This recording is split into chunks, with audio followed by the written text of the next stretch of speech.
Beach usually means sun, rest, and tranquility, but there are days when things get out of control. Around the world, cell phones and security systems have already captured unexpected appearances, bizarre behavior, and unbelievable situations. Videos that make you pause, look again, and wonder how that happened. And that is exactly what you're going to see here today. So leave your like, click the subscribe button below, and let's go.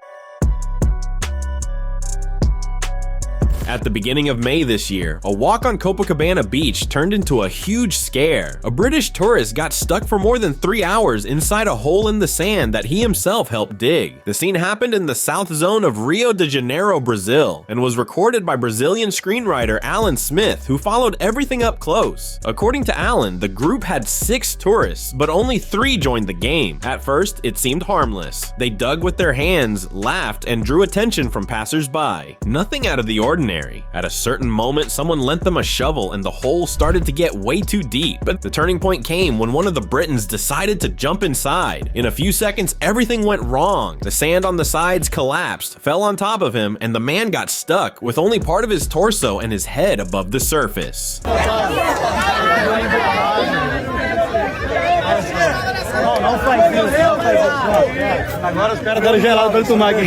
He tried to get out. His friends pulled him, but there was no way. The more people came close, the more the sand collapsed. The problem was that the hole was below sea level. According to Alan, there was a real risk that the tourist could be completely buried by the sand. What seemed like a joke turned into tension. Soon, a joint effort formed. Swimmers, vendors, and lifeguards began to help. Some dug around, others tried to improvise with wood and ropes. Meanwhile, onlookers filmed and commented. In the middle of the chaos, someone even handed the Brit a beer to keep him hydrated. After more than 3 hours of effort, the rescue finally worked. When he came out, the entire beach applauded. What remained was relief and also a warning. Sometimes a simple joke can end very close to a tragedy.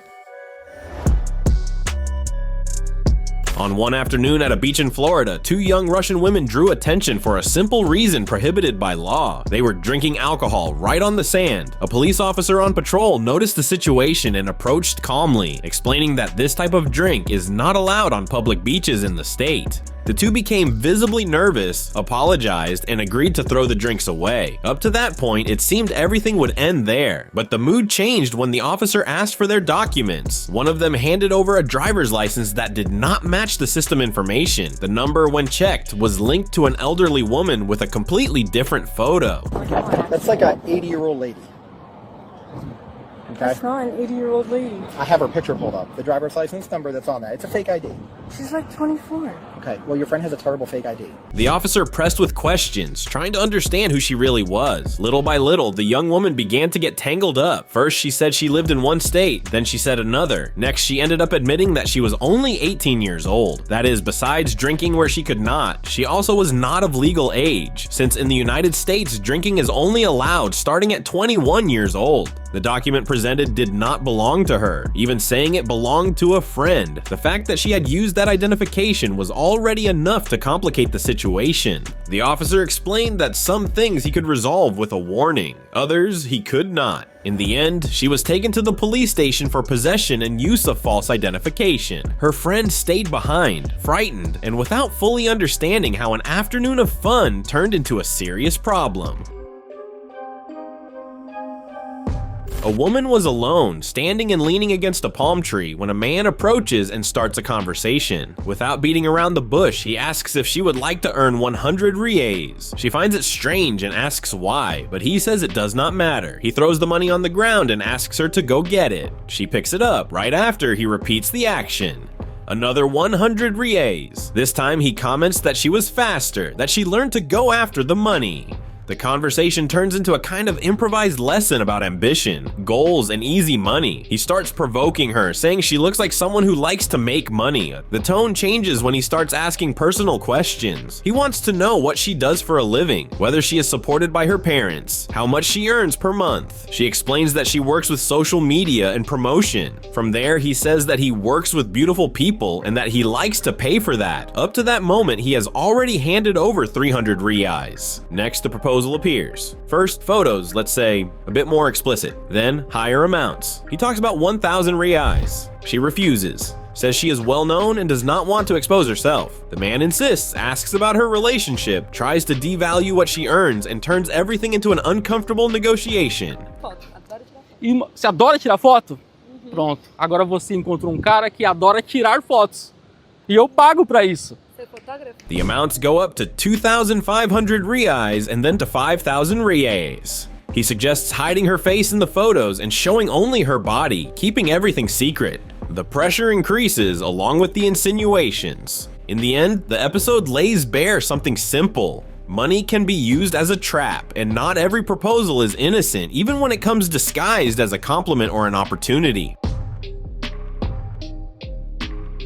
On a beach in Florida, a scene that began as a summer pastime ended up completely out of control and became a topic on social media. A man whose name was not disclosed decided to dig a kind of trench in the sand to connect the channel directly to the sea. In the images, he appears excited, digging hard while the water starts to flow lightly. Around him, dozens of people approach, film, observe, and even enter the water. For a few minutes, it looks like just another curious beach game, the kind that draws attention for its improvisation. But things change quickly. As the trench gets deeper, the water flow increases intensely. What was a calm trickle turns into a strong current, with waves crashing and dragging sand. In a short time, the passage opened by the man turns into an uncontrolled rush.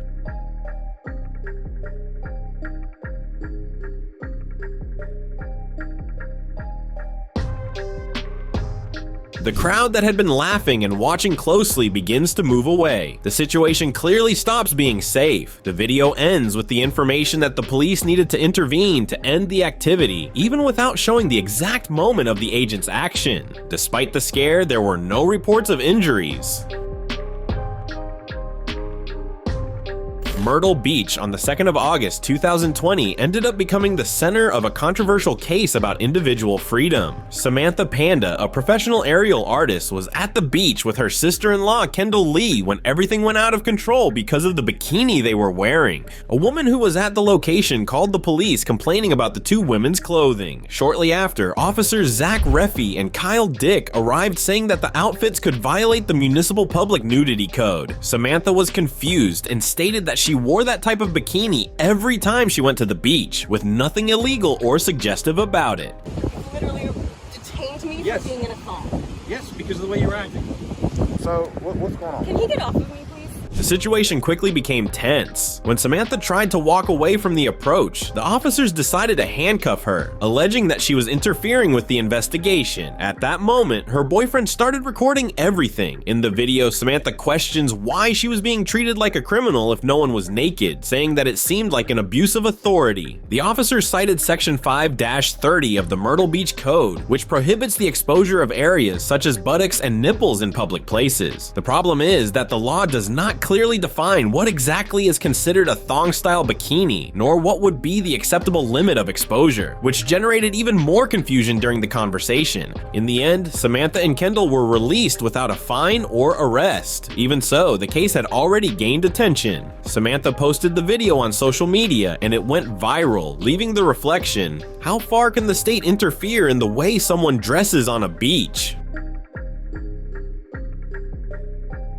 Aired at the end of the 1980s, the report "Poor People Go to the Beach" became part of Brazilian television history. The proposal was to follow residents from the suburbs of Rio trying to go to the beaches in the South Zone, the wealthier region, on weekends. What seemed trivial quickly turned into hardship. The journey started early, at train stations and bus terminals. For many, it was 2 or 3 connections, more than 1 hour of travel, and huge lines. The vehicles left packed, with pushing, people hanging from doors, and even passengers entering through windows when the bus stopped at traffic lights. Along the way, other problems appeared: thefts, confusion, strict inspections, and constant risky situations. One of the most serious accounts showed a passenger killed after reacting to a robbery inside the bus. Even so, most pressed on because the goal was clear: to reach the sea. Upon arrival, the reception was not always friendly. The report exposed the prejudice of South Zone beachgoers, who complained about the presence of suburban residents, criticizing their behavior, the food brought to the sand, and even the way they occupied the beach. Harsh statements made it clear how leisure was also divided by social class. Não sou contra pobre nem nada. Agora eu venho pra praia do PP porque eu tô aqui, junto dos meus, pô. Cobrava entrada.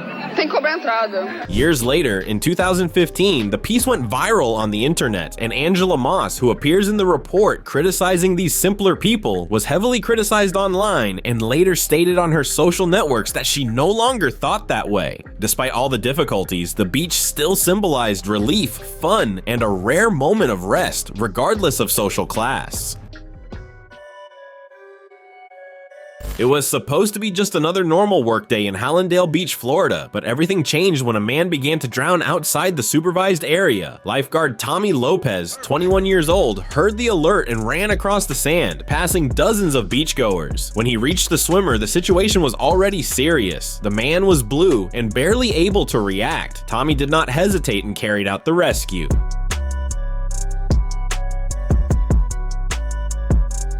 The life was saved, but what came afterwards surprised everyone. Instead of recognition, Tommy was fired. The reason was a rule from the private company responsible for the lifeguards, Jeff Ellis Management. According to the policy, professionals cannot abandon their post or leave the designated area of operation, even in emergency cases. Tommy's post was about 100 meters from where the man was drowning. For the company, this created civil liability issues. For co-workers, the rule was absurd. The outrage was immediate. 7 lifeguards resigned in solidarity, saying they would not accept working in a system where they would be forced to watch someone die without acting. One of them, Brian Ritchie, even handed over his whistle and shirt right there, stating that he would choose to save lives whenever necessary, even if it cost him his job. 8. Irresponsible parents. A peaceful walk on the beach ended in shock when a woman found a 6-month-old baby completely alone inside a tent. The child was found by a beachgoer who noticed the baby there with no adult nearby. Alarmed by the situation, she notified nearby hotel staff and immediately called 911. According to the police, the parents had left their daughter alone while they walked along the beach with their other 3 children. The most serious detail is the time. The baby was unattended from 11:10 until 12:06, almost a full hour. It was not a misunderstanding or a shift of responsibility between the parents. According to investigators, the couple simply walked away, leaving the baby sleeping alone in the tent.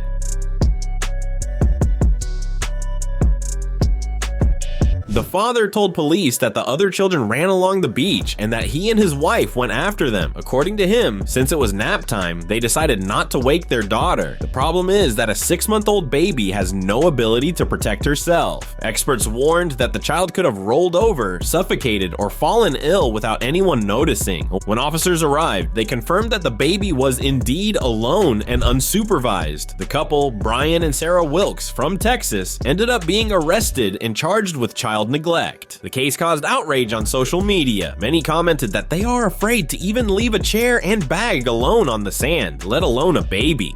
Authorities reinforced that there is no acceptable justification for leaving a child without supervision, not even for a few minutes.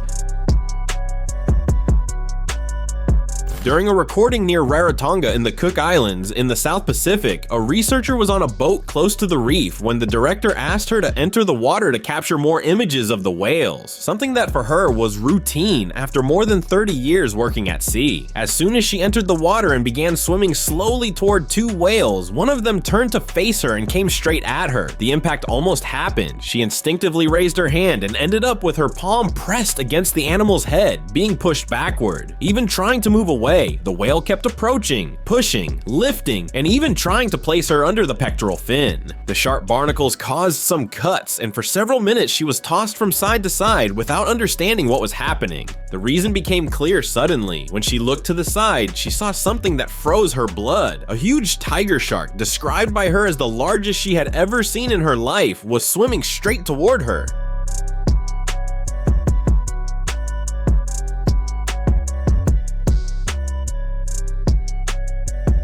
That That was when the whale reacted even more firmly, placing the researcher on top of its own head and quickly pushing her toward the boat. She stayed there for about 10 minutes, literally being carried away from danger. Later, the episode began to be interpreted as a possible example of altruistic behavior by humpback whales, something already studied by other scientists. The most impressive part came afterward. About 1 year later, the same whale returned to the area, recognizable by marks on its tail and a scar on its head. When they met again, the animal approached only her, in a moment the researcher describes as deeply emotional, one of those encounters that are hard to believe, even for someone who lives at sea.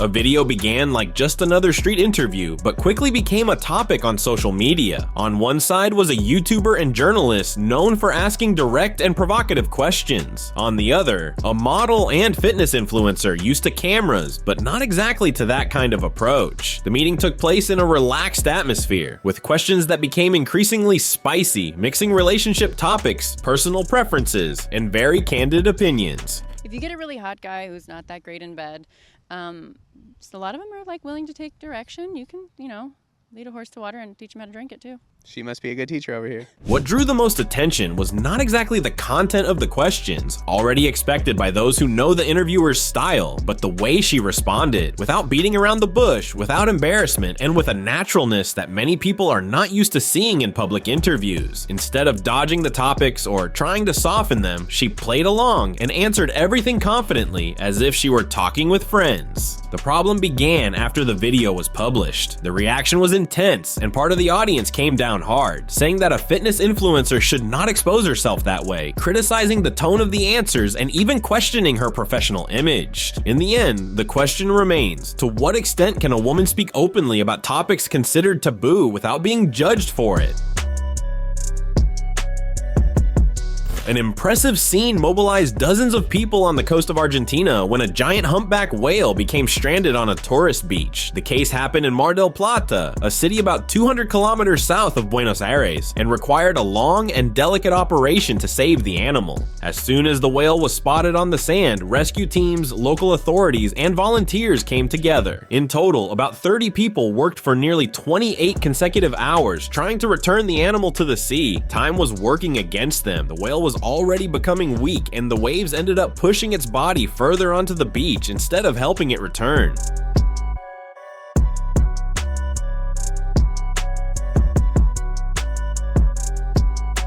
At first, rescuers tried more direct methods. They dug trenches in the sand to relieve pressure from the body and facilitate movement. The Coast Guard also brought a crane to try to remove the whale, but the enormous weight made the attempt useless. As the hours passed, concern grew. The longer the animal stayed out of the water, the greater the risk. That was when rescuers changed strategy. A large harness was attached to the whale's body, and a tugboat went into action to carefully pull it toward the open sea. This time, it worked. Little by little, the whale freed itself from the sand, gained depth, and began to swim on its own. Those watching the rescue on the beach celebrated when they saw the animal go on its way. The case ended with general relief and the feeling that collective effort made the difference. For many involved, it was one of those rare moments when ordinary people come together to save a giant life. Do not forget to subscribe to watch more videos like this.